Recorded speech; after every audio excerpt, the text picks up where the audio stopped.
म्हटलं तसं की निर्मिती प्रक्रिया उलगडून सांगायला एकूणच निर्मिती प्रक्रियेकडे युवा लेखक म्हणून कसं पाहतात आजचे लेखक या दृष्टीने आपण ही सगळी मुलाखत पुढे नेणार आहोत.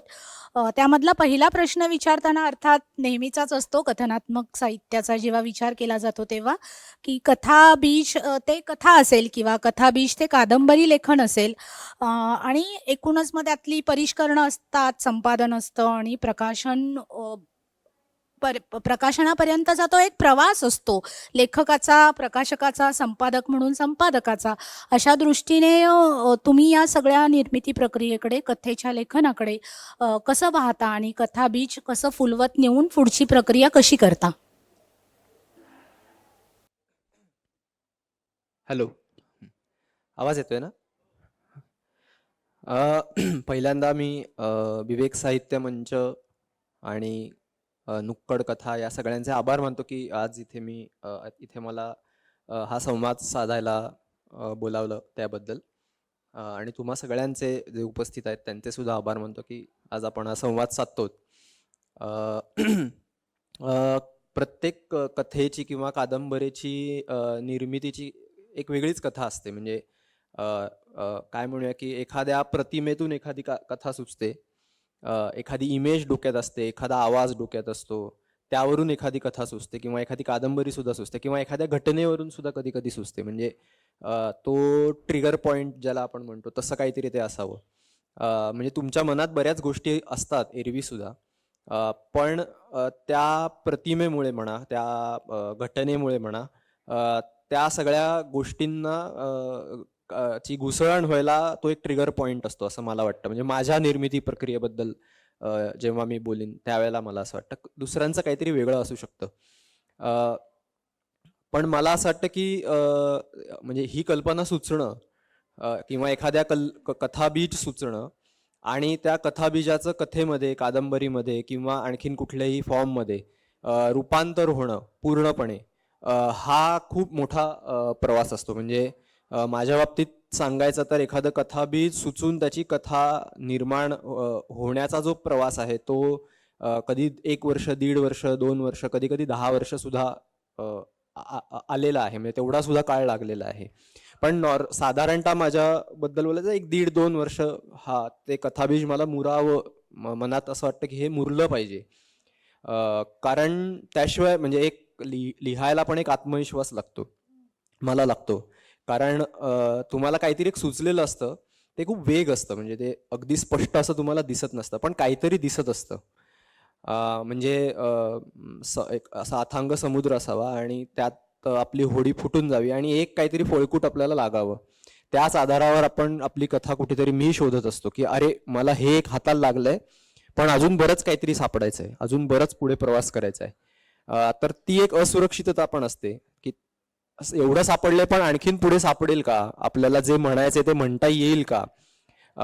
हा सेल्फ डाऊट असतो, ही एक काय म्हणूया असुरक्षिततेची भावना असते.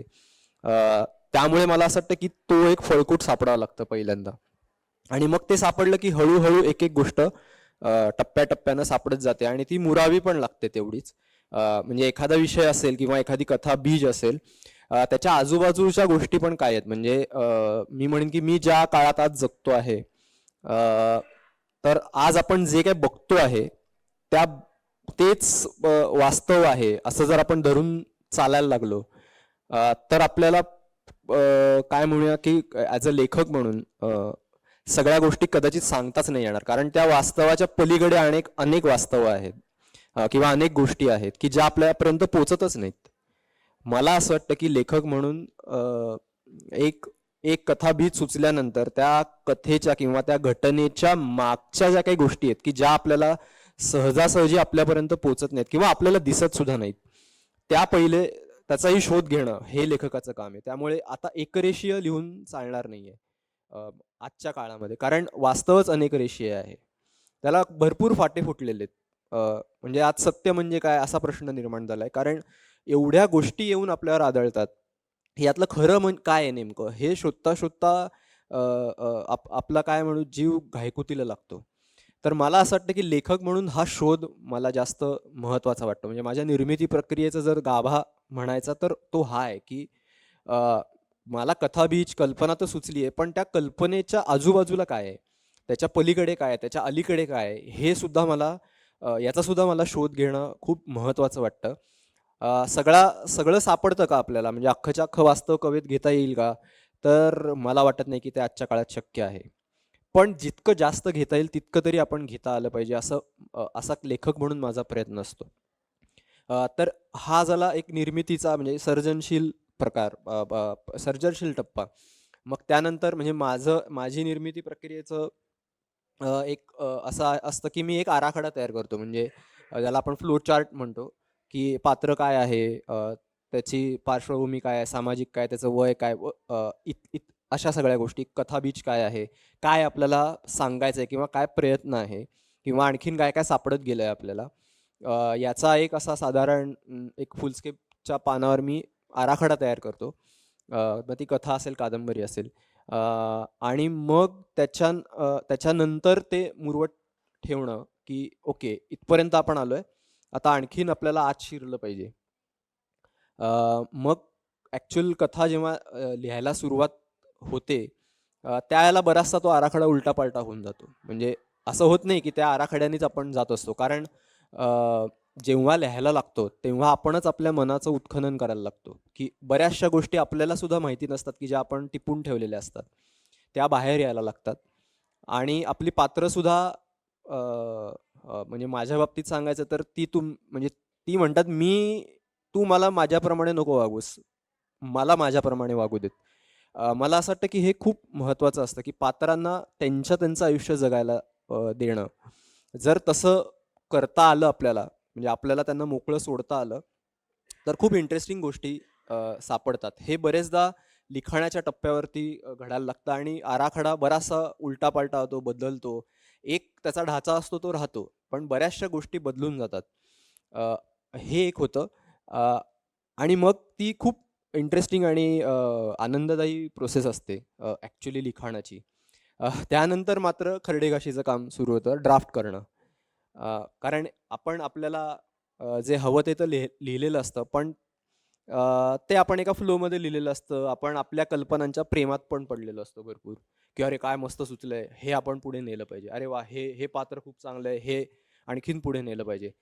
पण जेव्हा त्या प्रोसेसमधून आपण बाहेर येतो, तेव्हा असं वाटतं की ओके, हे आहे चांगलं कल्पना, पण आपल्याला जे सांगायचंय त्याला हे कदाचित तेवढं योग्य नाहीये. हे काढून टाकलं पाहिजे.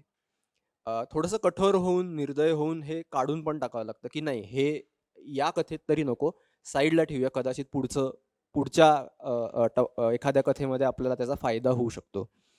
म्हणजे इकडे तो एडिटिंगचा, संपादनाचा म्हणा किंवा थोडासा बाहेर येऊन पुन्हा-पुन्हा ड्राफ्ट करण्याचा, भाषा जास्तीत जास्त चांगली करण्याचा, नेमकेपणा शब्दांचा किंवा नेमकी वाक्यरचना करण्याचा किंवा पात्र कसं आहे, त्याच्यानुसार त्याची भाषा घडवण्याचा, हे सगळे टप्पे यायला सुरुवात होतात. म्हणजे हे मी म्हणेन की हे थोडं आता कौशल्याकडे आपण जास्त जायला लागतो आणि ते खूप महत्त्वाचं आहे. म्हणजे कल्पना सुचणं हे जितकं महत्त्वाचं आहे, तितकंच हे कौशल्यसुद्धा महत्त्वाचं आहे आणि ते मला असं वाटतं की कोणालाही आत्मसात करता येऊ शकतं. तो प्रॅक्टिसने आत्मसात करता येऊ शकतं, सरावाने आत्मसात करता येऊ शकतं, खूप वाचून आत्मसात करता येऊ शकतं.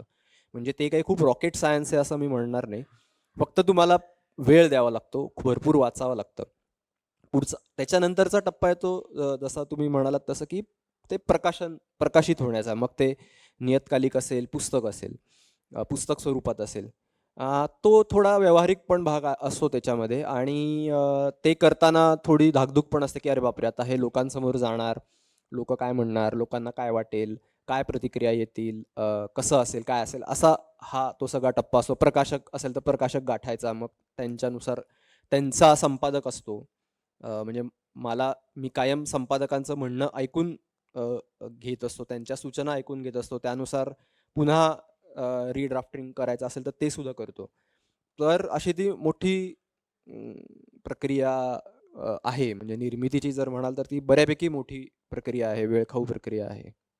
अर्थात इथे आता एक प्रश्न जोडूनच विचारावासा वाटतोय, की स्वतः संपादक असणं आणि स्वतःच्या लेखनाचं स्वतः संपादन करणं आणि इतरांकडून करून घेणं, यात काही तुम्हाला वेगळेपणा जाणवतो का? अ, हो जाणवतो. म्हणजे आधी उदाहरण म्हणून द्यायचं तर म्हणजे चतुर नावाची माझी कादंबरी आत्ताच जस्ट प्रकाशित झाली. तर ती लिहिली त्याच्यानंतर मी माझ्या पद्धतीने त्याचं एडिटिंग केलं, त्याचं ड्राफ्टिंग केलं आणि प्रकाशकांकडे ती दिली, सबमिट केली. तर अनुजा नावाची माझी मैत्रीण पण आहे आणि सहकारी पण आहे. तिने ते वाचलं आणि तिने मला काही सूचना केल्या. तर मला असं वाटलं, की तिने ज्या सूचना केल्या होत्या, कारण त्याच्यातलं जे स्त्रीचं एक पात्र आहे, त्या त्या पात्राचा म्हणजे ते पात्र अख्खं त्या कादंबरीवर ज्या प्रकाराने येतं, तर तिचं म्हणणं असं होतं, की ते आणखीन थोडंसं जास्त आलं पाहिजे. किंवा तिने मला सांगितलं, की हे पात्र जे आहे, हे असं बोलणार नाही. कारण ही स्त्री आहे, तू हे थोडं पुरुषासारखं विचार करतोयस. तर तू थोडा तुझा कम्फर्ट झोन सोडून थोडा बाहेरचा विचार कर. म्हणजे हे एरवी मी सुद्धा करत असतो. नाही अशातला भाग नाही. पण तिला ते आणखीन नीट जाणवलं असं मला वाटतं. कदाचित जर दुसरा कोणी संपादक असता, पुरुष असता, म्हणजे जाणवलं असतं सुद्धा त्याला, मी असं म्हणणार नाही. पण कदाचित त्याला ते कळलं पण नसतं. तो म्हणाला, "अरे नाही, हे चांगलं आहे." आणि त्यानंतर तिने मला एक मोठा त्या कादंबरीत एक पीस लिहायला सांगितला. एक मोठा दीर्घकथनाचा भाग लिहायला सांगितला, की जेणेकरून त्या पात्राला पण तेवढाच न्याय मिळेल, जेवढा पुरुष पात्राला मिळतोय. आणि तो मला पूर्ण पटला, की हो बरोबर होतं ते. आणि त्याच्यामुळे म्हणजे पहिला ड्राफ्ट म्हणजे जो अंतिम माझ्याकडून झालेला अंतिम खरडा होता. अ, तो ड्राफ्ट आणि तिनी सांगितल्यानंतर मी पुनर्लेखन केल्यानंतर तो एक मोठा पीस टाकल्यानंतर किंवा ती ती म्हणत होती, की भाषेचे प्रयोग असे नको. ते बदलल्यानंतर नक्कीच ती कादंबरी आणखीन जास्त एका वेगळ्या टप्प्यावरती पोहोचली. ती आधी चांगली होती, पण आणखीन 2 पावलं ती पुढे गेली असं मला वाटतं, की त्यामुळे मला असं वाटतं, की संपादक खूप महत्त्वाचा असतो. कारण तो तुमच्यापेक्षा आणखीन त्रयस्थपणे विचार करत असतो किंवा त्याची सामाजिक पार्श्वभूमी वेगळी असू शकते. आत्ता मी जसं म्हणालो तसं, की ते स्त्री-पुरुषांचे दृष्टिकोन वेगवेगळे असू शकतात. अर्थात शेवटी लेखकाचंच नाव येत असतं. असं मी म्हणणार नाही, की हे कारण लिहिलं मीच आहे ते शेवटी. ड्राफ्टिंग करताना पण किंवा एक दीर्घकथन लिहिताना मीच लिहिलंय. पण संपादक तुम्हाला मदत करत असतो, की तू इथपर्यंत आलेला आहेस, आणखीन 2 पावलं आपण एकत्र पुढे जाऊया का? त्यामुळे म्हणजे मराठीमध्ये मला असं लक्षात आलेलं आहे, की खूप लेखकांना वाटतं, की आपला शब्द अंतिम आहे आणि तो आम्ही बदलणार नाही. पण ही खूप चुकीची गोष्ट आहे. इंग्रजी किंवा इतर कुठल्याही भाषांमध्ये जर तुम्ही बघितलंत, तर संपादकाला खूप महत्त्व असतं, त्याच्या शब्दाला मान असतो. तो काहीतरी चांगल्या हेतूनेच तुम्हाला तुमच्या चुका काढत नसतो तो. तो तुम्हाला 2 पावलं पुढे न्यायचा मदत करत असतो असं 2 पावलं पुढे मागे हा वेगळा प्रश्न झाला. पण तो तुम्हाला मदत करत असतो, की अ, संहिता जी तुमची आहे ती आणखीन जास्त आपण चांगली करूया आणि ती मदत घ्यायला काही हरकत नाहीये. परिपूर्ण इथे कोणी नाहीये. मी काही परिपूर्ण लेखक नाहीये. कुठलाच माणूस परिपूर्ण नाहीये. 2 व्यक्तींच्या मदतीने जर आपण आणखीन जास्त चांगलं लिहिणार असू, तर त्याला हरकत काही नसते. कधी-कधी असं पण होतं, की त्या संहितेमध्ये ते आपल्याला नाही करता येत. म्हणजे ज्या काही सजेशन्स असतात, सूचना असतात, त्या तुम्हाला त्या संहितेतून तुम्ही बाहेर पडलेला असता. परत तुम्हाला त्या संहितेत शिरता येत नसतं. असं सुद्धा होतं. लेखक म्हणून मला माहिती आहे, असं सुद्धा होतं. पण पुढच्या लेखनासाठी तुम्हाला त्याचा फायदा होतो, की हां, त्यावेळेला आपल्याला या सूचना केल्या होत्या. इथे आपण त्या आता करू शकतो. म्हणजे एकूण तुमच्या लेखनाच्या प्रोसेसमध्ये त्याचा फायदा होतो असं मला वाटतं. त्यामुळे अगदी संपादक असेल किंवा तुमचे हितचिंतक असतील, वाचक असतील, त्यांचे जे फीडबॅक्स येतात ते सुद्धा मला असं वाटतं तितकेच महत्त्वाचे असतात. कारण ते तुम्हाला काहीतरी एक वेगळी दृष्टी कदाचित देऊन जातात. जी मला असं वाटतं की खूप महत्त्वाची असते. कारण शेवटी मी मर्यादित आहे. मी लेखक आहे हे मान्य आहे. पण मला सुद्धा काही मर्यादा आहेत. मी कदाचित अ, म्हणजे माझी ज्या मर्यादा आहेत त्या मी उल्लंघून जाऊ नाही शकत. संपादक किंवा वाचक तुम्हाला तिथे मदत करतो असं मला वाटतं. त्यामुळे मी तरी खूप सिरियसली घेतो संपादक, वाचक च्या प्रतिक्रिया किंवा माझ्या हितचिंतकांच्या सुद्धा प्रतिक्रिया. एकूणच आता पात्रचित्रणातल्या संपादकांनी सांगितलेल्या सूचना मनावर घेऊन तुम्ही बदल करण्याचा विचार केला. पण मला त्याबरोबर आणखी एक प्रश्न विचारावासा वाटतोय, की पात्ररचना आणि वातावरण निर्मिती यांचा एक वेगळा मेळ तुमच्या एकूणच कथालेखनामध्ये किंवा कथनात्मक साहित्यामध्ये दिसतो तो वाचताना. भाषेचा एक वेगळा लहेजा दिसतो आहे. त्याला एक उपनगरीय टच भाषेला आहे. तर त्या संदर्भात काय सांगाल? अ, मला म्हणजे 2-3 मुद्दे आहेत त्याच्यात, की मला असं वाटतं, की म्हणजे आपण जिथून येतो म्हणजे मी अ, वाढलोय ते मुंबई जवळच्या एका उपनगरामध्ये कल्याण नावाच्या शहरामध्ये. जवळपास 22 वर्ष मी तिथे होतो. माझं शिक्षण, लहानपण सगळं तिकडे गेलं. त्यामुळे मला असं वाटतं, की तिकडे ज्या काही मी गोष्टी बघितल्या किंवा मी जो काळ बघितला म्हणजे माझा काळ जो आहे तो 2000 सालानंतरचा म्हणजे 87चा माझा जन्म आणि पहिली 13 वर्ष आपण तसे काय कळत नसतं आपल्याला आजूबाजूला काय चाललंय. हळू आपण मोठे होतो आणि मग आपण खूप गंभीरपणे काहीतरी बघायला लागतो. तर ग्लोबलायझेशन नंतरचा, जागतिकीकरणानंतरचा काळ मी अनुभवलेला आहे. तर मला असं वाटतं, की प्रत्येक लेखकाच्या वाट्याला एक काळ येत असतो आणि तो त्या काळाला काहीतरी एक प्रतिसाद देत असतो. त्यामुळे मला असं वाटतं, की म्हणजे मी जे काही लिहिलेलं आहे आणि पुढे लिहिणार आहे, ते या 2000 नंतरचा, जागतिकीकरणानंतरचा, इंटरनेट क्रांतीच्या नंतरचा, टेक्नॉलॉजी क्रांतीच्या नंतरचा जो सगळा काळ आहे, त्या काळाला दिलेला तो एक प्रतिसाद आहे. त्यामुळे त्याची भाषा जी आहे, ती सुद्धा त्या काळाची भाषा आहे. त्या काळात बोलली जाणारी आहे. त्या काळातल्या तरुणांची खास करून भाषा आहे. कारण जेव्हा मी लिहायला लागलो तेव्हा मला असं वाटलं, की 2000 सालानंतरचं काय म्हणजे मला जे रिलेट होईल, माझ्या पिढीला जे आपलंसं वाटेल असं साहित्य मराठीमध्ये आहे का? तर ते खूप कमी होतं. हां, आता आणखीन बरेच लेखक तसं लिहायला लागले आहेत. पण मी जेव्हा लिहायला लागलो त्यावेळेला बऱ्यापैकी कमी होतं. त्यामुळे मला असं वाटलं, की आपण तक्रार करत बसण्यापेक्षा, की काय कोणी लिहितच नाही. आपल्याला वाटते तर आपणच लिहूया आणि सुरुवात तर करूया. कदाचित आणखीन जण सुद्धा लिहायला लागतील. अशातून ॲक्चुअली मी लिहायला लागलो आणि तो काळ आपोआप येत गेला आणि दुसरं पात्र आणि वातावरण निर्मिती. मला असं वाटतं, की कुठलंही फिक्शन जर तुम्हाला निर्माण करायचं असेल, तर पात्र जितकी महत्त्वाची असतात, तितकंच वातावरणसुद्धा मी म्हणेन, की ते एक सुद्धा पात्र असतं तुमच्या त्या कथेतलं. म्हणजे काळे करडे स्ट्रोक्समध्ये जी मुंबई येते, मुंबईचा जो भाग येतो, सगळी मुंबई नाही येत, पण मुंबईचा जो भाग येतो, तो भागसुद्धा म्हणजे मुंबई हे पात्र म्हणून तिथे कुठेतरी येतं. अ, कारण ती बॅकग्राऊंडला म्हणजे पार्श्वभूमीला जरी मुंबईची सगळी सूत्र काही येत असली, अ, तरी ती त्या कथानकातलं काहीतरी एक महत्त्वाचं स्थान आहे. त्यामुळे अ, अ, काही गोष्टी त्यातून सुद्धा सूचकपणे सांगितल्या जातात. हा एक भाग झाला आणि दुसरं म्हणजे मला असं वाटतं की अ, वेगवेगळे वाचक असतात. म्हणजे काही जणांना काय रेसी किंवा खूप पटपट खिळवून ठेवणारं वाचायला आवडतं. काही जणांना खूप गंभीर किंवा थोडं अ, मंद लयीतलं वाचायला आवडतं. काही जणांना काहीतरी आणखीन वेगळं आवडतं. तर पात्र असतील किंवा वातावरण असेल, ह्या मला असं वाटतं, की त्या लेखकानं निर्माण केलेल्या खिडक्या असतात वेगवेगळ्या वाचकांना आत घ्यायला. एकदा का तो त्या खिडकीतून आत आला, की मग तो त्या कादंबरीत, कथेमध्ये राहतो. अ, वेगवेगळ्या म्हणजे एखादा प्रसंग असेल, की जो प्रसंग कदाचित काही वाचकांना पटकन रिलेट होईल आणि ती कादंबरी वाचायला लागतील. काही जणांना तो होणार नाही किंवा दुसरा प्रसंग इतर वाचकांना होईल. तर अशी सुद्धा ती कुठेतरी एक रचना त्याची केलेली असते, की जेणेकरून वाचक आतमध्ये त्या कादंबरीमध्ये, त्या कथेमध्ये कसा ओढला जाईल, त्याला ते रिलेट कसं होईल किंवा मला जे सांगायचं असतं म्हणजे आता काळे करडे सारख्या कादंबरीमध्ये एक उदास टोन आहे सगळा. तर ती वातावरण निर्मिती करताना मला त्यानुसार वातावरणाची सगळी रचना करायची असते. तर असं ते त्या वेळेनुसार कधी-कधी कळत आणि कधी-कधी नकळत सुद्धा म्हणजे ते दरवेळेला असं आता चला उदास आहे, मग आता उदासच सगळं हे करूया, असं पण नाही होत. पण ते नकळत तुम्ही त्या टोनमध्ये त्या एका झोनमध्ये असता आणि ते निर्माण व्हायला लागतं. कारण कुठेतरी तुम्ही ते अनुभवलेलं असतं. तो उदासपण ते कुठेतरी अनुभवलेलं असतं.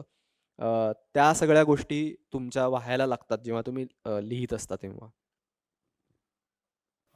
पुढचा प्रश्न मला असा विचारावा वाटतो. आता तुम्ही म्हणाला निर्मिती प्रक्रियेमध्ये आपण अनेक प्रश्न स्वतःला विचारत असतो.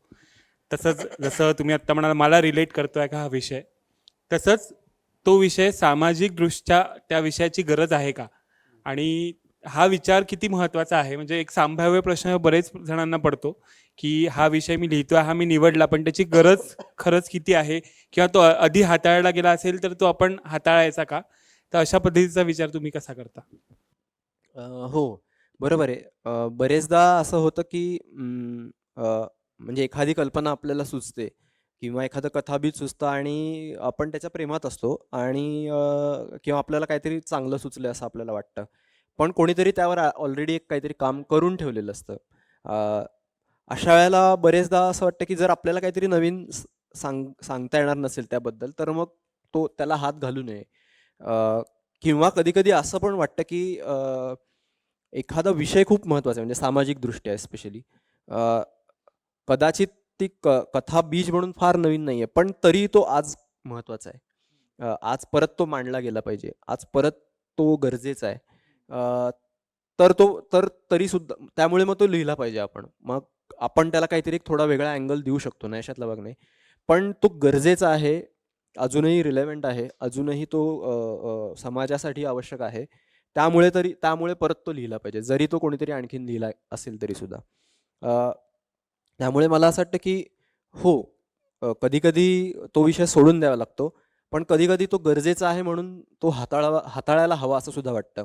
किंवा कदाचित त्या विषयाला आणखीन काही नवीन कंगोरे असतात आलेले काळानुसार. मग ते शोधावे लागतात. त्यासाठी थोडा अभ्यास करावा लागतो, रिसर्च करावा लागतो, संशोधन करावं लागतं किंवा काही वाचावं लागतं.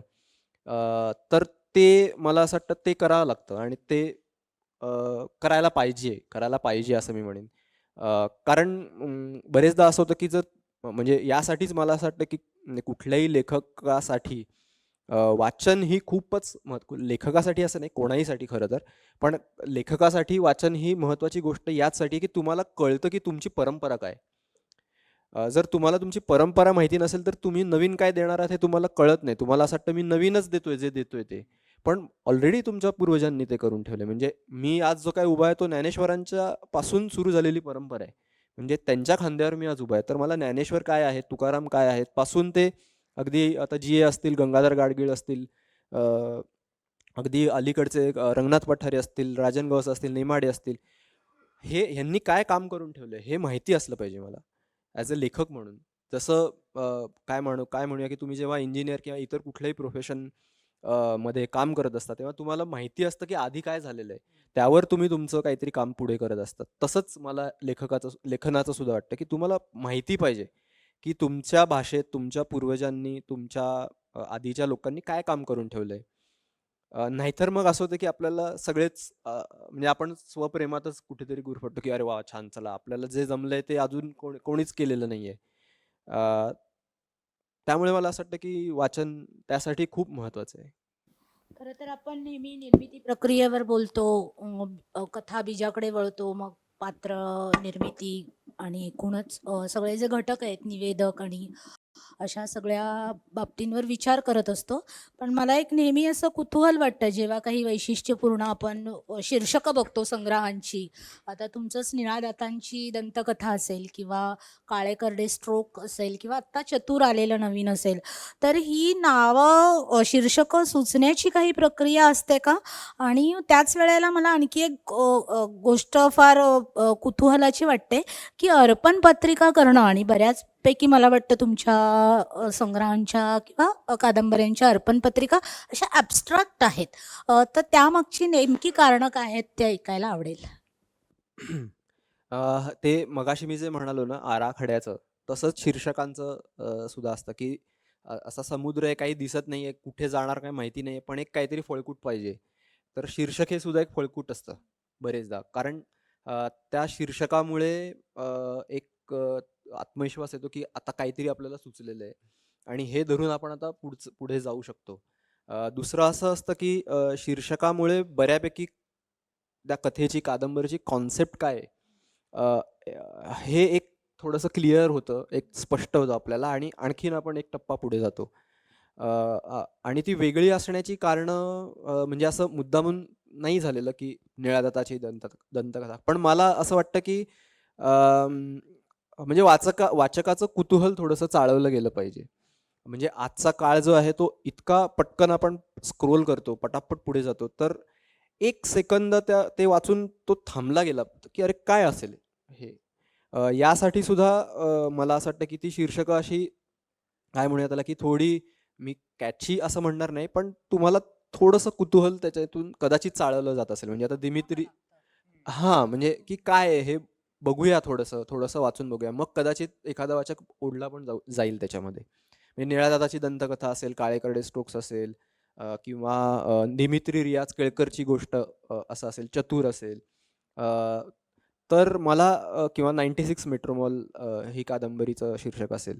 त्यामुळे मला असं वाटतं की म्हणजे शीर्षक हा एक सुचण्याचा पण भाग असतो अ, आणि निर्मिती प्रक्रियेमधला म्हणजे ॲक्चुअली आणि दुसरं म्हणजे वाचकाच्या काय त्याला थोडंसं आतमध्ये घेण्यासाठीचा सुद्धा भाग असतो. म्हणजे माझ्यावर थोडे ज्याला लोकप्रिय लेखन म्हणतात त्याचे पण संस्कार म्हणजे भरपूर मी ते वाचलेलं आहे, की त्यांचं कसं कॅची असतं बघा, की वाचकाला पटकन खिळवून तुम्हाला ठेवता आलं पाहिजे. हा जो एक संस्कार आहे तो संस्कार म्हणजे मी मुद्दामून तो आत्मसात केला आहे. कारण मला असं वाटतं, की आजचा जो काळ आहे, हा काळ इतका लोकांकडे वेळ कमी आहे, की त्यांना आपल्याला थोडंसं जास्तीत जास्त काय म्हणूया बांधून कसं ठेवता येईल आणि मग आपल्या विषयात कसं आणता येईल. हे करण्यासाठी शीर्षक हे त्याचं एक खिडकी आहे असं मला वाटतं. आणि त्यामुळे ते तसं असतं. दुसरं अर्पण पत्रिकाचं तर म्हणाल तर मला जेव्हा मी लिहायला म्हणजे निळ्या दत्ताची दंतकथा जेव्हा संग्रह आला, तर तेव्हापासून मला असं वाटायचं की आपल्या अर्पण पत्रिका आपण वेगळ्या लिहिल्या पाहिजेत. म्हणजे बरेचदा माणसांना कोणाला तरी अर्पण केलेलं असतं. अ, अ, आणि ते ठीकच आहे. म्हणजे प्रत्येक लेखकाचा तो चॉईस आहे, पर्याय आहे. पण मी ठरवलं होतं की शक्यतोवर माणसं अ, अ, आपल्याच अर्पण पत्रिकांमध्ये नको. म्हणजे जसं काळे करडे स्ट्रोक्सची अर्पण पत्रिका आहे की प्रत्येकाच्या आत डुचमळणाऱ्या एका कोलाहलाला. किंवा चतुरची अर्पण पत्रिका आहे मृत्यू आणि रमा असं यांना. दिमित्रीची मात्र विलास सारंग, सतीश तांबे आणि जयंत पवार या 3 लेखकांना त्यांच्या कथांना, लेखकांना पण नाही, त्यांच्या कथांना ती अर्पण केलेली आहे. तर नाभीतून उगवलेल्या वृक्षाची कल्पनेतल्या वास्तवाला, वास्तवातल्या कल्पनेला अशी त्याची अर्पण पत्रिका आहे. त्यामुळे मला असं वाटतं की अर्पण पत्रिकेपासून वाचकाला एक अंदाज आला पाहिजे की हे नेहमीपेक्षा काहीतरी वेगळं असणार आहे. हे नॉर्मल आपण जे पुस्तक वाचतो, नेहमीची जी पुस्तकं आहेत, तसं हे काहीतरी नसणार आहे. ह्याला काहीतरी वेगळं सांगायचं असेल कदाचित. हे एक म्हणजे ही एक भूमिका आहे लेखक म्हणून त्याच्यामागची, की अर्पण पत्रिकेपासून आपण थोडासा वेगळा एक दृष्टिकोन द्यायचा प्रयत्न करूया. अशी त्याच्यामागची भूमिका आहे.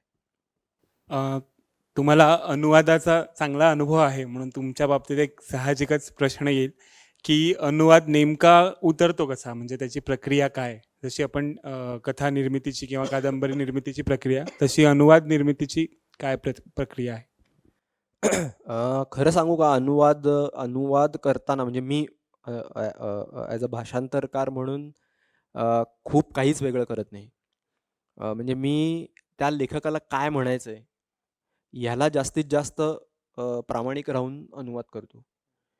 मग त्यासाठी म्हणजे कौशल्याच्या दृष्टीने म्हणाल तर नेमकेपणासाठी शब्द शोधणं, योग्य तो शब्द शोधणं, त्यासाठी शब्दकोश बघणं किंवा आणखीन काही संदर्भ ग्रंथाला हवे असेल तर ते बघणं. या सगळ्या गोष्टी चाललेल्या असतात म्हणजे त्या कराव्याच लागतात.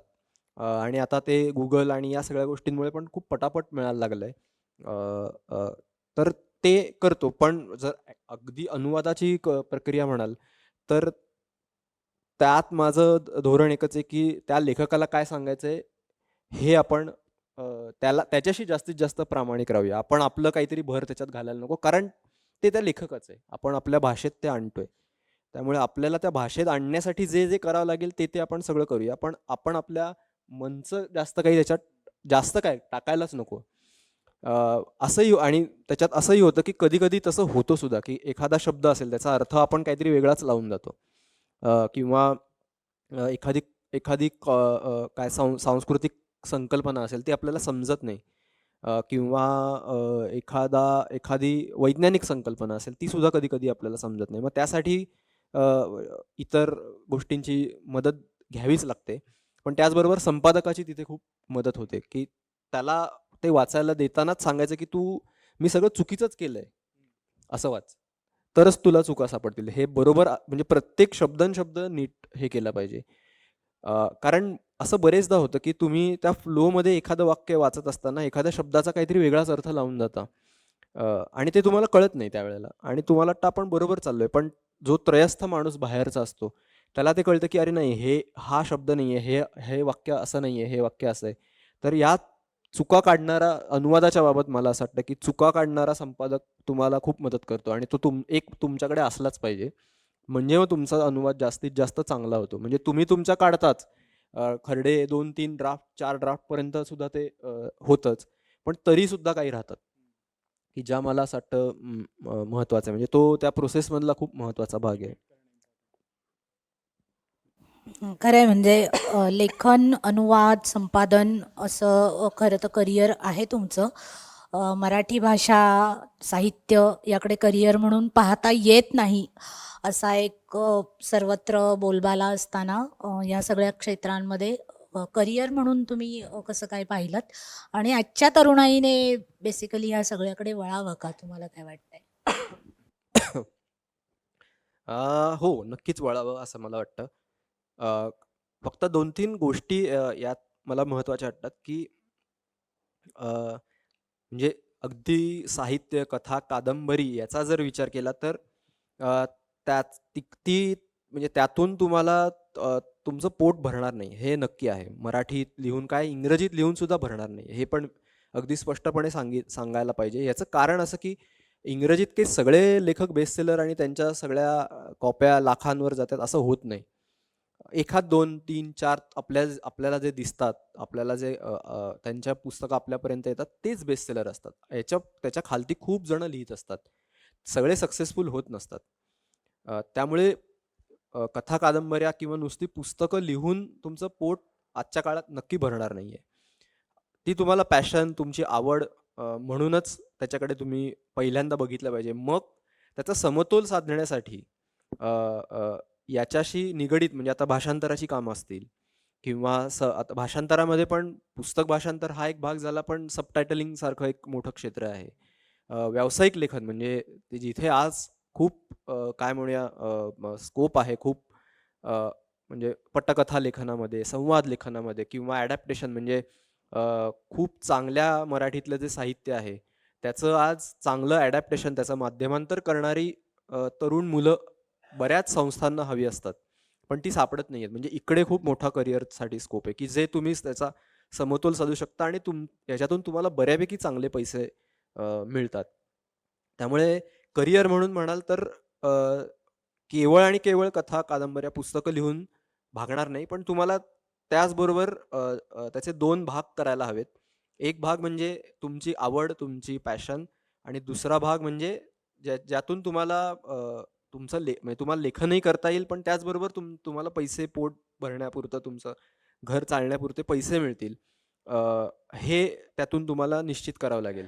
मी जेव्हा या म्हणजे असं करायचं, असं निवड केली. म्हणजे मी महाराष्ट्र टाइम्समध्ये होतो मुंबईला आणि मी मला कंटाळा आला म्हणजे पत्रकारिता हे काही माझं आपलं काम नाही असं मला वाटायला लागलं. कारण खूप सॅच्युरेशन्स यायला लागली होती मी जेव्हा पत्रकारिता करत होतो तेव्हा आणि खूप क्रिएटिव्ह कामाला काही तिथे स्कोप नव्हता. त्यामुळे मी ते सोडायचं आणि मग करायचं काय? कारण थोडंसं मी पुस्तक संपादनाचं काम हळू सुरुवात केली होती मुंबईत असताना सुद्धा. तर म्हटलं ठीक आहे आपण ह्यानी प्रयत्न करून बघू. तेव्हा एक माझ्या लक्षात होतं, की म्हणजे आय-टी मध्ये ज्या अपेक्षा आता आय टीमुळे ज्या अपेक्षा सगळ्यांच्या वाढल्यात की एवढे पगार काही लाखांमध्ये पगार, तर ते फक्त आय टी पुरतंच मर्यादित आहे आणि आय टीमध्ये आपण सगळे जाऊ शकत नाही. हे मी पहिल्यांदा पक्क केलं आणि त्याच वेळेला दुसरी गोष्ट अशी होती की अ, आपलं मन मारत काम करत राहायचं का जे आपल्याला आवडेल ते काम करत दुसरे मार्ग शोधत जे आपल्याला करायचंय ते करत राहायचं. तर मला दुसरा मार्ग जास्त योग्य वाटला. कारण फ्रस्ट्रेशन येतं, निराशा येते आणि मग काहीच तुमच्या हातून घडत नाही. म्हणजे असं वाटतं की अरे चला नोकरी म्हणून काहीतरी करू आणि मग आवड म्हणून पुस्तक किंवा काय कथा कादंबरी करू. तर तसं घडत नसतं. कारण एकदा तुम्ही कॉर्पोरेटमध्ये गेलात की ते तुम्हाला पूर्ण शोषूनच घेतात आणि तेवढी एनर्जी तुम्हाला देता येत नाही. त्यामुळे हा एक निर्णयाचा खूप हे असतं म्हणजे की काय तुम्हाला हवंय आणि मग त्यानुसार तुम्ही तुमच्या गरजा आणि तुमचे काय म्हणूया पर्याय निवडायला सुरुवात केली पाहिजे. म्हणजे जेव्हा माझं लग्न झालं, माझी बायको रमा आहे इकडे आत बसली आहे, तर तेव्हा आम्ही अगदी स्पष्टपणे बोललो होतो की बघ मला काही बाबा कॉर्पोरेट आणि असं काही म्हणजे मला रस नाहीये किंवा मला पत्रकारितेमध्ये सुद्धा रस नाहीये. मला असं-असं काम करायचंय. तर आपण आपल्या प्रायोरिटीज आपण आपल्या प्राधान्यक्रम काय आहेत हे ठरवूया आणि मग त्यानुसार अ, पुढे जाऊया किंवा हे पहिले आपण डिस्कस करूया. कारण म्हणजे तिला किंवा तुमच्या तुमच्या पार्टनरला, तुमच्या जोडीदाराला ते हवंय का नाही हे सुद्धा खूप महत्त्वाचं आहे. कारण कदाचित एखाद्याला वेगळी लाईफस्टाईल जगायची असू शकते. तर ते क्लिअर असणं सुद्धा मला असं वाटतं महत्त्वाचं आहे. म्हणजे ह्याच्यात तुमचा पण निर्णय जसा आहे महत्त्वाचा आहे, तसाच तुमच्या जोडीदाराचा निर्णय, त्याला त्याच्याशी बोलणं, त्याच्याशी याबद्दल क्लिअर असणं, हे सुद्धा मला असं वाटतं तितकंच महत्त्वाचं आहे. तिसरी गोष्ट या क्षेत्राबद्दलची मला सांगायची अशी, की म्हणजे मी असं म्हणेन, की तुमची पुस्तकं जी असतात, ती एक प्रकारची गुंतवणूक असते. आजच्या काळात तर ती खूपच महत्त्वाची गोष्ट आहे. गुंतवणूक या अर्थाने म्हणतोय मी, की अ, एक पुस्तकाने काही घडत नसतं. तुम्हाला सातत्याने काम करत राहावं लागतं. एक पुस्तक येतं, दुसरं येतं, तिसरं येतं. चौथ्यापासून लोकं तुमच्याकडे बघायला लागतात, की अरे हा काहीतरी सातत्यपूर्ण काम करतोय बरं का. म्हणजे हा एका पुस्तकापुरता, एका कृतीपुरता थांबलेला नाहीये. हा काहीतरी वेगळं मार्ग त्याचा त्याचा आखतोय. मला असं वाटतं हे खूप महत्वाचं आहे. पेशन्सचं काम आहे हे. खूप पेशन्सचं काम आहे. हे आत्ताच सांगतो आणि यश हे थोडं उशिरा मिळतं. पण मिळतं. मिळत नाही असं मला अजिबात वाटत नाही. ते मिळतं फक्त तुम्हाला ते गुंतवणूक म्हणून बघावं लागतं आणि त्याच्याही पुढचं म्हणजे खरोखरची गुंतवणूक म्हणून मला असं वाटतं, की आज जर तुम्ही Netflix बघितलत किंवा सगळ्या ओ-टी-टी प्लॅटफॉर्म्स बघितलेत, तर ज्या काही सीरीज येतायत, त्या कशावरून येतायत? त्या सगळ्या कथा कादंबऱ्यांवरून येतायत.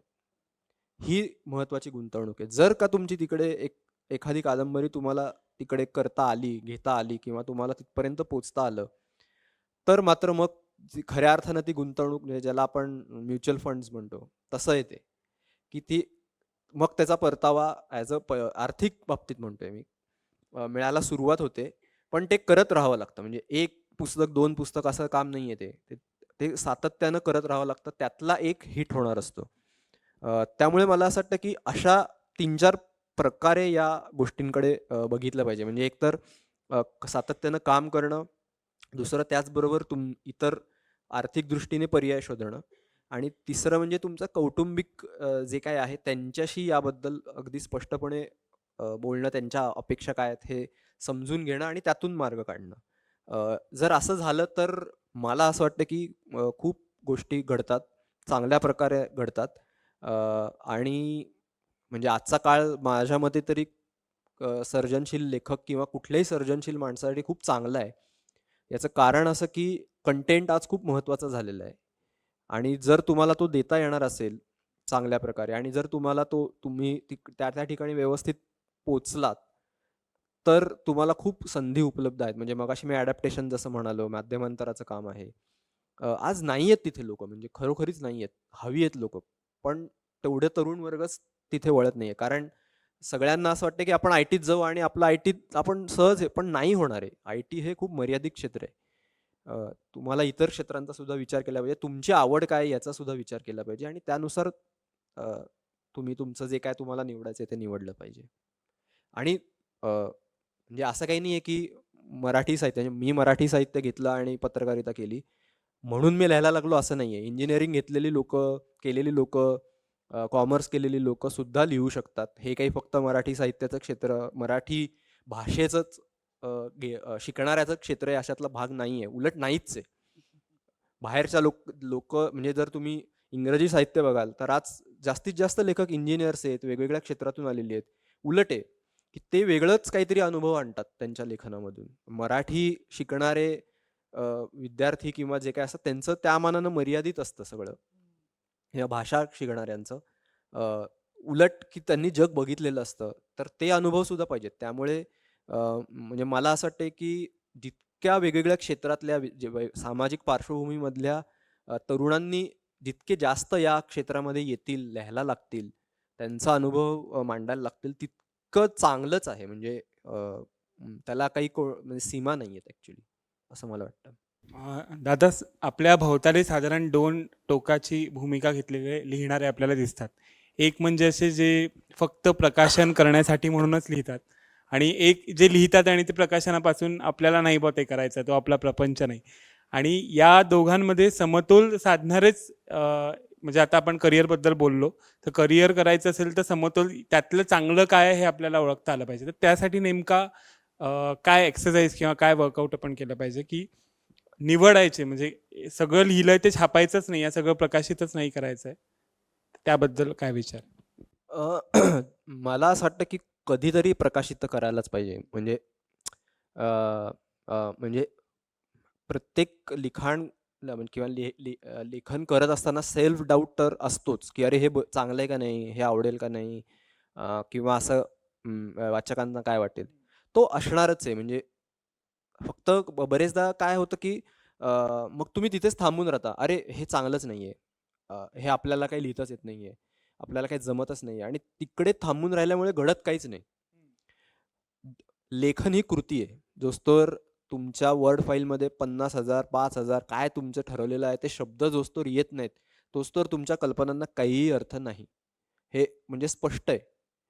जोस्तोवर तुम्ही काहीतरी लिहीत नाही, तोस्तोवर तुमच्या डोक्यात तुम्ही कितीही खयाली पुलाव शिजवले, तरी त्याला काहीच अर्थ नाही. कारण ते तुमच्यापुरतीच तुमच्यापर्यंत आणि तुमच्यापुरतेच राहिलेले आहेत.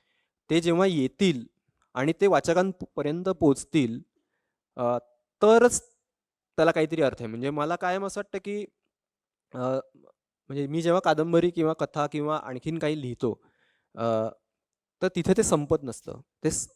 ते जेव्हा वाचकांकडे जातं, वाचक ते वाचतो, त्याच्या अनुभवांनुसार, त्याच्या सभोवतालानुसार, त्याच्या कल्पनाशक्तीनुसार तो ते त्याचं पुन्हा त्याची पुनर्रचना करतो. म्हणजे जेव्हा आपण वाचतो तेव्हा मी रंगवलेलं पात्र तुम्ही तुमच्या पद्धतीने त्याचं इमॅजिन ते कल्पना करत असता. म्हणजे मी सांगतो तसं तुम्ही त्याची कल्पना करत नसता. तुम्ही तुमचे काहीतरी अनुभव तिथे लावत असता. म्हणजे मी मोकळ्या जागा सोडलेल्या असतात तिथे, की तिकडे तुम्हाला तुमचे अनुभव, तुमची कल्पनाशक्ती वापरता यावी यासाठी. तर ते वाचकाकडे ॲक्च्युली संपतं. त्यामुळे वाचक हा तितकाच महत्त्वाचा आहे. म्हणजे माझ्याकडून ॲक्च्युली सुरुवात होते आणि वाचकाकडे ती कादंबरी संपते. कारण तो त्याची पुनर्रचना करतो. त्यामुळे मला असं वाटतं की प्रकाशित झालं पाहिजे. तुम्ही ठरवा की हे मला म्हणजे जर समजा मी एखादी कथा आहे आणि ती कथा लिहिली आणि त्याच्यानंतर मी ती पुन्हा वाचली आणि मला असं वाटलं की नाही ही तेवढी जमून आली, तर ठीक आहे तुम्ही थांबू शकता. पण जर तुम्हाला वाटतंय की हे चांगलं आहे आणि हे बऱ्यापैकी जमून आलेलं आहे, तर तुम्हाला ते प्रकाशित केलंच पाहिजे. नाहीतर तुम्हाला कळणार कसं की खरंच आपण कुठपर्यंत गेलोय, म्हणजे खरंच आपल्याला किती सांगता आलेलं आहे, लोकांना काय वाटतंय. कारण वाचक हा तितकाच महत्त्वाचा आहे या सगळ्या देवाणघेवाणीच्या कार्यक्रमामध्ये. कारण लेखक आणि वाचक हे परस्पर संवादाचंच ॲक्च्युली नातं आहे. म्हणजे मी संवादच साधत असतो, मी सांगत असतो गोष्ट आणि कोणीतरी ऐकत असतं आणि कोणीतरी त्यावरून मला फीडबॅक देणार असतं. त्यामुळे मला असं वाटतं की हो म्हणजे प्रकाशित केलंच पाहिजे. ते तुमच्यापर्यंत ठेवून तसा त्याचा खूप काही फायदा नसतो आणि आजच्या काळात तर नाहीच. म्हणजे आजचा काळ असा आहे की मला असं वाटतं की जर तुम्हाला काहीतरी सांगायचं आहे तर ते तुम्ही जास्तीत जास्त लोकांपर्यंत पोहोचवलं पण पाहिजे. नाहीतर कळणार कसं ना की मी लिहितोय आणि म्हणजे आता पूर्वीचा सत्यकथा आणि असा काळ राहिलेला नाहीये की अरे लोक वाट बघतात कधी एकदा प्रणवची कथा येते आणि आम्ही कधी एकदा वाचतोय.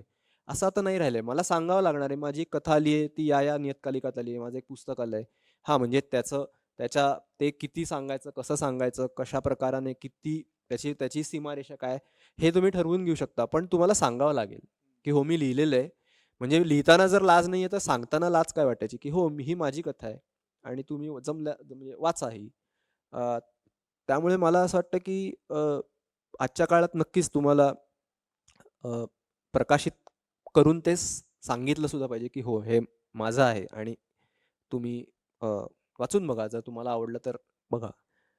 असं पाहिजे म्हणजे केलं तर पाहिजे. नक्कीच. म्हणजे वर्थ शेअरिंग होतं हे मत अगदीच. कारण की पुष्कळदा इथे अडकतो आपण. अडकतो आणि बरेचदा म्हणजे मला हा म्हणजे मी या फेजमधून गेलोय, की जेव्हा आपण सुरुवातीला लिहित असतो, तेव्हा आपल्यालाच वाटत असतं, की आपल्याला हे जमतंय का नाही? अ, आणि मग आपण तिथे थांबून राहतो. फ्रस्ट्रेट व्हायला होतं, निराशा येते, की अरे नाही जमत आहे, आपण नको हे करायला, थांबून राहूया. म्हणजे माझी सुरुवात जेव्हा झाली तेव्हा मी पहिल्यांदा कादंबरीच लिहायला घेतली, की लिहायची तर कादंबरी लिहायची. आणि 50 एक पानं लिहिली आणि मला कळलं, की हे काय झेपणारं काम नाहीये. आपण पहिल्या ह्याच्यात कसं काय कादंबरी? आपली बैठकच नाहीये.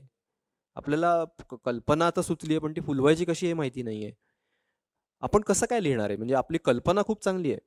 पण यातून आत्ता आपली ती स्टेज नाहीये. आपल्याला आत्ता आपण अ, तेवढं लिहू नाही शकत. तर आपण थांबूया आणि छोटे-छोटे घास घेऊया पहिले. कारण तरच मला आत्मविश्वास येणार आहे, की मी आता कादंबरी लिहू शकतो.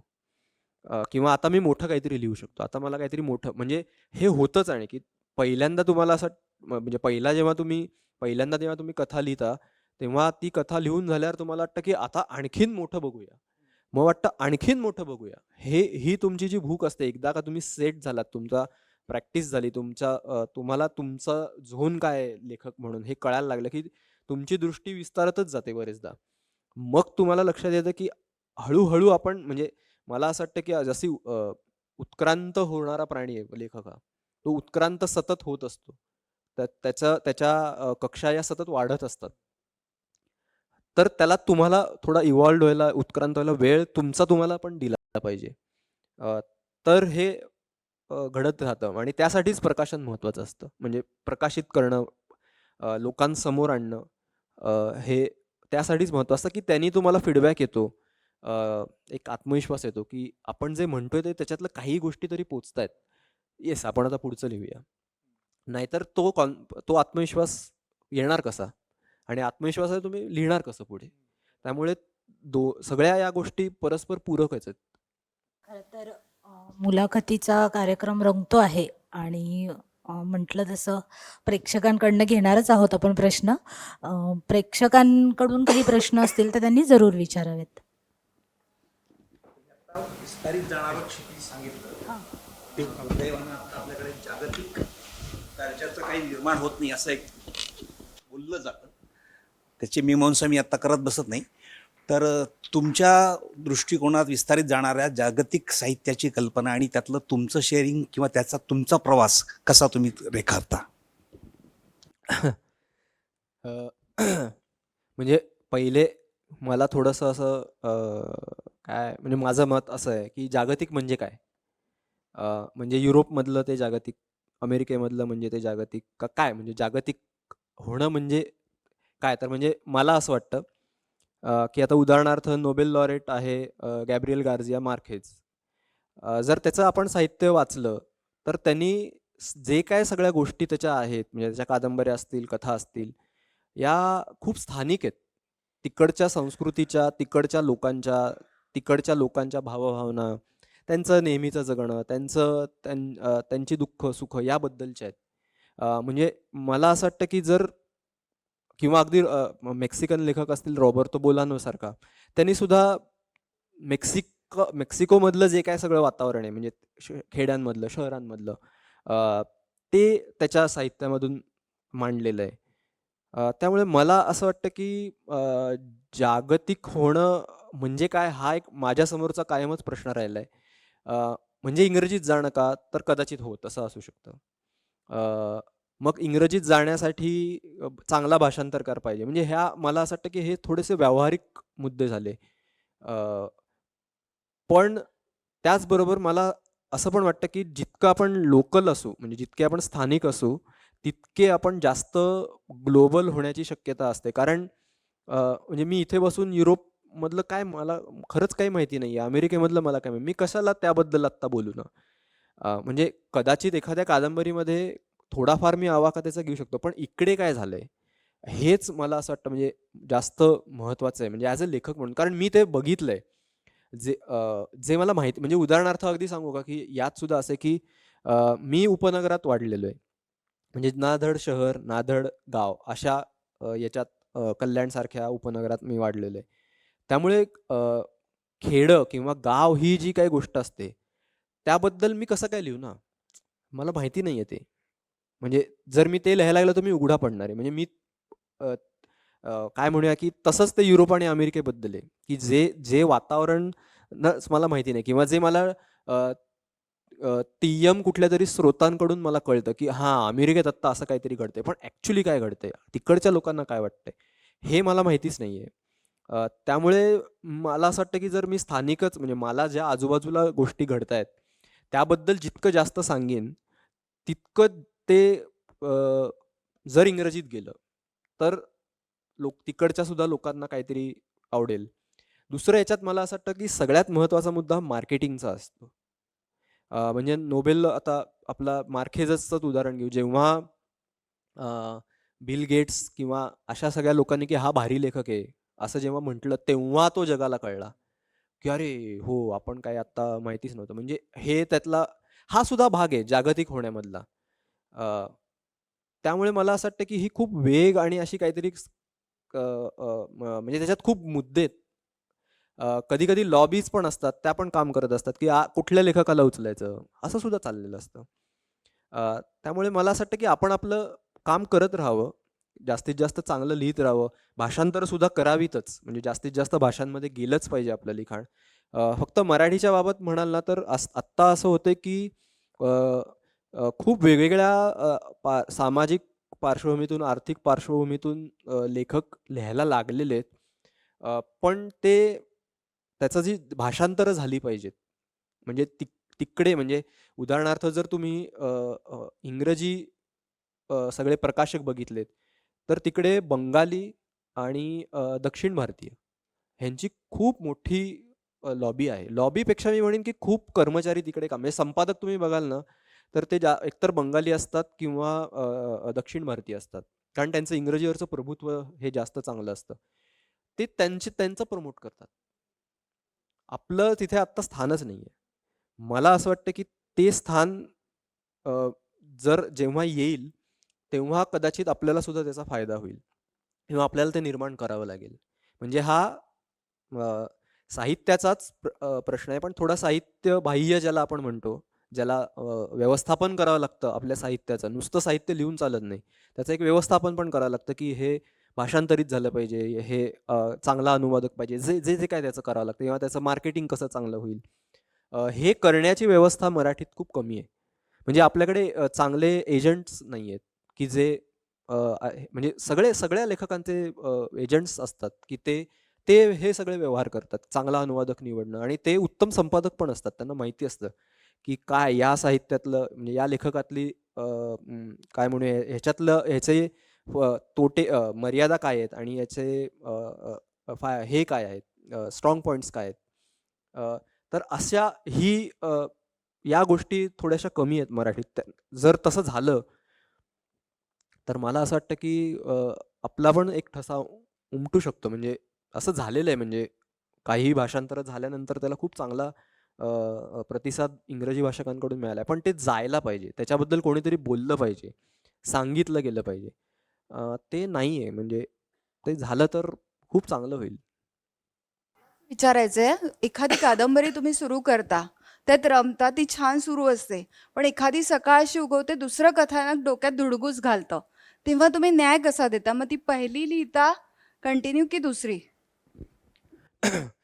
खरं सांगायचं म्हणजे आता हे मी माझा अनुभव सांगतो किंवा माझी प्रोसेस सांगतो. मी एका वेळेला अ, 3 ते 4 किंवा कधी-कधी 5 सुद्धा ह्याच्यावर काम करत असतो. म्हणजे त्याच्यातल्या 2 कादंबऱ्या असतात, 2 कथा असतील, आणखीन एक काहीतरी असेल. अ, तर एका टप्प्यावर मला असं वाटतं, की आपल्याला ते हाताळता यायला लागतं, की हे पण करता येईल, हे पण करता येईल, हे पण करता येईल आणि त्या वेळेला त्या झोनमध्ये आपल्याला जाता येईल. त्याला वेळ लागतो असं मला वाटतं. सुरुवातीच्या टप्प्यावर मला ते जमायचं नाही. एका वेळेला एकच असा विचार करावा लागायचा. पण आता एकाच वेळेला 4 ते 5 प्रकल्पांवर सहज काम करता येतं, की त्या झोनमध्ये शिरता येतं. त्यामुळे अ, त्यावेळेला म्हणजे तुम्ही जसं म्हणालात, की दुसऱ्या दिवशी असं वाटलं, की अरे हे काहीतरी कथानक आपल्याला किंवा हे आपण आता डेव्हलप करूया, विकसित करूया. तर ते करता येतं. म्हणजे असं होत नाही, की आता आपण परत आधीच्या कादंबरीत किंवा कथेत शिरू का नाही? तर ती शिरता येतं. मला येतं. कदाचित काही लेखकांचं असं नसतं. ते म्हणजे एकाच मार्गाने जातात. माझं आता उलटं झालेलं आहे, की मला लागतातच 4-5 नाहीतर अ, म्हणजे मग म्हणजे मला काहीतरी विचित्र वाटायला लागतं माझंच, की अरे काय आपण काहीच चाललेलं नाहीये आपलं. पुन्हा ती असुरक्षितता आहे माझी, की काहीतरी पाहिजे. पुढचं काहीतरी सतत दिसलं पाहिजे. तर ते प्रत्येक लेखकानुसार थोडंसं बदलतं असं मला वाटतं. पण जर तुम्ही अगदी सुरुवातीच्या टप्प्यावर असाल, लेखनाला सुरुवात करत असाल, तर मला असं वाटतं शक्यतोवर एकाच ह्यानी जावं, ते पूर्ण करावं आणि मग पुढचं घ्यावं.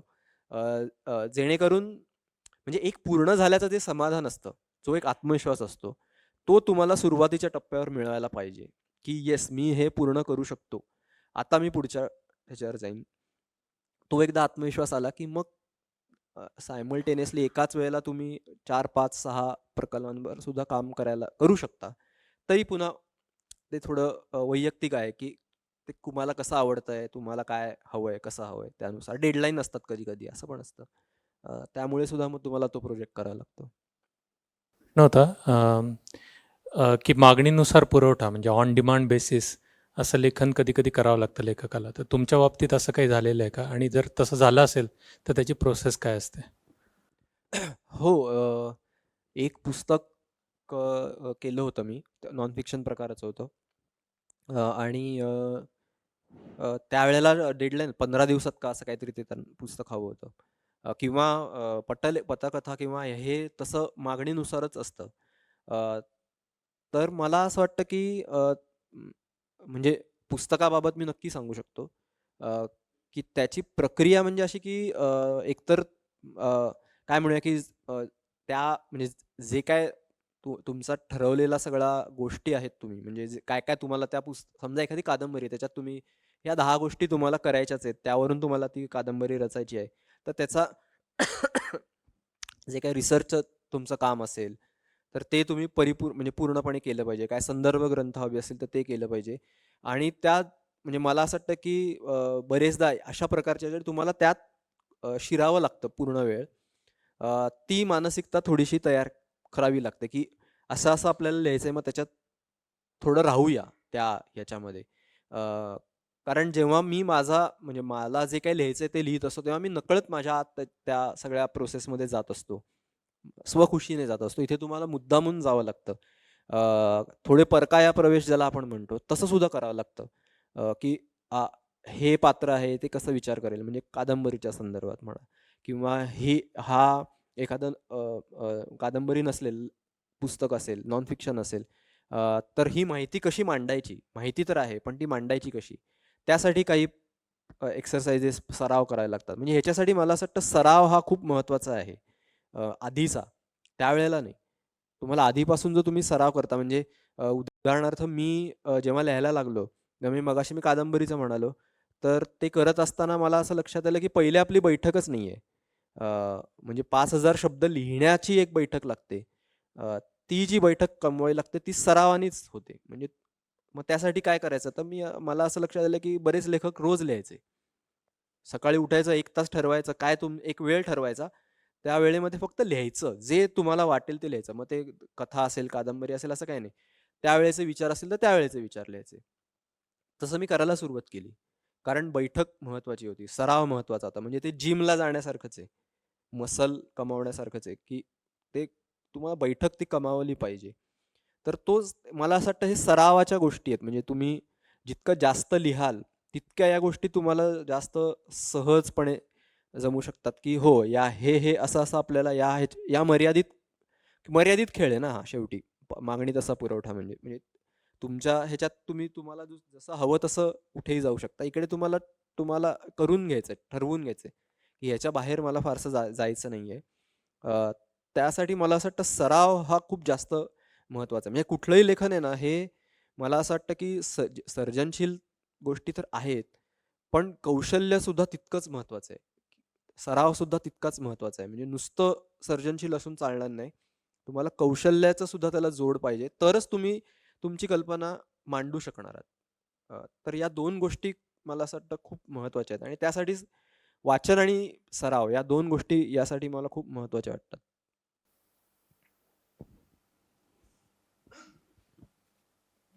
अ, तुम्ही आता ते माध्यमांतर ह्या विषयावर बोललात. तर मालिका लेखन किंवा पटकथा लेखन यात खूप स्कोप आहे हेही म्हणालात. पण त्यासाठी आपण कुठल्यातरी सिटीमध्ये राहणं हे थोडंसं महत्त्वाचं आहे का? कारण मी जुन्नरसारख्या गावात राहते. मला तशा पद्धतीच्या अपॉर्च्युनिटीज आल्याही, पण ना घर सोडून कुठे मी जाऊ शकत, ना तर मग ह्याच्यासाठी काही मध्यम मार्ग आहे का? म्हणजे तुम्ही त्यातले जाणकार आहात म्हणून मी विचारते, की फोनवर किंवा मेलवर ह्या गोष्टी होऊ शकतात का? काही काही म्हणजे मी पण पूर्णपणे या अजून क्षेत्रात गेलेलो नाहीये. थोडं-थोडं माझं चालू आहे, असं मी म्हणेन. अ, तर जे काही मित्रांचं ऐकलेलं आहे, त्यावरून मला असं वाटतं मध्यम मार्ग तुम्हाला असा, की कारण हे क्षेत्र सगळं मुंबईला जास्त आहे. अ, तर तुम्हाला काही दिवस मुंबईला कदाचित जावं लागू शकतं. म्हणजे तुम्हाला जी कुठली ती निर्मिती संस्था असेल त्याच्याशी तुम्ही हे बोलू शकता, की मी इथे-इथे, अशा-अशा ठिकाणी राहते. अ, काही दिवस मी नक्की काढू शकते आणि बाकीचं बाकीचं मी घरून काम करून तुम्हाला पाठवू शकते म्हणा. किंवा तिकडे लिहून आपण इकडे त्याचं जे काही रिड्राफ्टिंग किंवा काय करायचं असेल ते असं करू शकतो म्हणा. असं करता येऊ शकतं किंवा आता काही एपिसोड्स जे असतात ते तुम्ही काय फोनवर सुद्धा बोलून ते करू शकता. म्हणजे असं हे सगळे मित्रांचे अनुभव आहेत. मला प्रत्यक्ष असा अनुभव नाहीये. त्यामुळे मधला मार्ग असा तुम्ही काढू शकता, की मुंबईला जाणं, तिकडे राहणं म्हणजे हे म्युच्युअल अंडरस्टँडिंगवर तुम्हाला ठरवावं लागेल. त्या निर्मिती संस्थेला हे हवं आहे का नको? पण बरेचदा जे काही मी ऐकलंय त्यावरून असं वाटतं, की पायलट एपिसोड्स जे असतात, ते तुम्हाला तिथे त्या संस्थेशी बोलून फायनल करायचे असतात आणि पुढचं लेखन हे तुम्ही मालिकांच्या बाबतीत खास करून पूर्ण तुमच्या घरी करू शकता आणि मग परत तुम्हाला त्यांच्याकडे जाऊन जर काही करायचं असेल तर ते करावं लागतं किंवा मध्येच आता ते ट्रॅक बदलतात ना, की ह्याला टी-आर-पी जास्त आहे. मग आता हे कॅरेक्टर जास्त पाहिजे.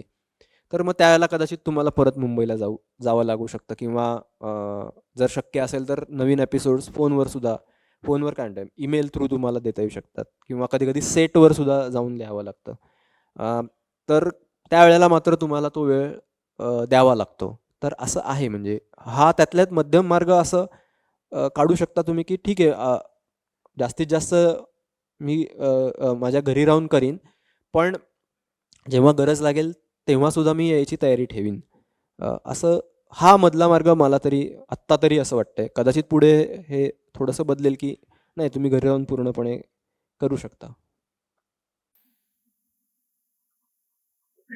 मला असं विचारायचंय की तुम्ही लेखनाचे अनेक प्रकार हाताळले मध्ये या युवांकडे, पण याच्यासाठी कम्फर्ट झोन कुठलं लेखन करताना तुम्ही जास्त त्याच्यामध्ये इन्व्हॉल्व होता? कथा कादंबरी.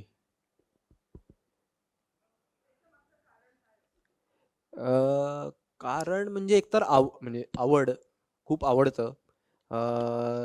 दुसरं म्हणजे मला असं वाटतं, की म्हणजे म्हणजे मला ज्या प्रकारचं लेखन करायचंय किंवा करायचं असतं, त्यासाठी मला माझा कम्फर्ट झोन सोडावा लागतो. असं म्हणजे मी माझ्यापुरता विचार करत नाही फक्त. समोरच्याला काय म्हणजे त्या पात्राचं काय आहे किंवा जे काय मला मांडायचं आहे, ती बाजू वेगळी काय आहे, जी मला माहिती नाहीये किंवा माझ्यापेक्षा ती काहीतरी वेगळी असू शकते. माझ्या दृष्टिकोनापेक्षा त्यात शिरावं लागतं. त्यामुळे तुम्हाला म्हणजे मला माझा कम्फर्ट झोन पहिले सोडावा लागतो हे मला आवडतं, की दुसऱ्याच्या ठिकाणी जाऊन मग विचार करायचा. त्याच्या जागेवर जाऊन काय वाटत असेल हा विचार करायचा, हा एक. आणि दुसरं, जेव्हा कथा कादंबरी लिहीत असतो तेव्हा असं लक्षात येतं, की आपण लहानपणापासून इतक्या गोष्टी आपल्या टिपून ठेवलेल्या असतात मनामध्ये, ज्याला आपण अबोधमन म्हणूया, त्याच्यामध्ये की आपल्याला सुद्धा त्या माहिती नसतात. त्या खूप वर यायला सुरुवात होते, त्याचं उत्खनन व्हायला सुरुवात होते आणि अनेक माणसं, अनेक पात्र ही त्यातूनच बरेचदा येत असतात. त्यांचं काहीतरी एक घुसळण होत असते आणि त्यातून ते येत असतं. तर ही जी प्रोसेस आहे, ही इतकी म्हणजे चकित करणारी असते, की हे होतं कुठे आणि हे आलं कसं? पण हे होतं आत कुठेतरी. कधीतरी बघितलेलं होतं, कधीतरी अनुभवलेलं होतं. तर ते मला असं वाटतं, की तो जो पुनर्प्रत्ययाचा एक भाग आहे, तो खूप म्हणजे मला आवडत असणार तो. त्यामुळे ते पुन्हा-पुन्हा त्या प्रोसेसमध्ये जायचं आणि पुन्हा ते बघत राहायचं, असं ह्या 2-3 कारणांमुळे मला असं वाटतं. म्हणजे हे असं ठोस सांगता नाही येणार. पण आता विचार केल्यावर असं वाटतंय, की तुम्ही विचारल्यामुळे मी तो आणि विचार केला, की कदाचित यामुळे आवडत असणार. आणि अगदी वैज्ञानिक उत्तर द्यायचं तर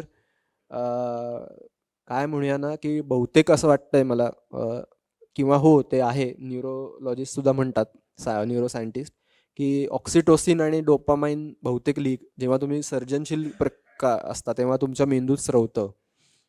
त्यामुळे सुद्धा म्हणजे तुम्हाला ते पुन्हा-पुन्हा करावंसं वाटतं. तर तेही एक कारण असेल.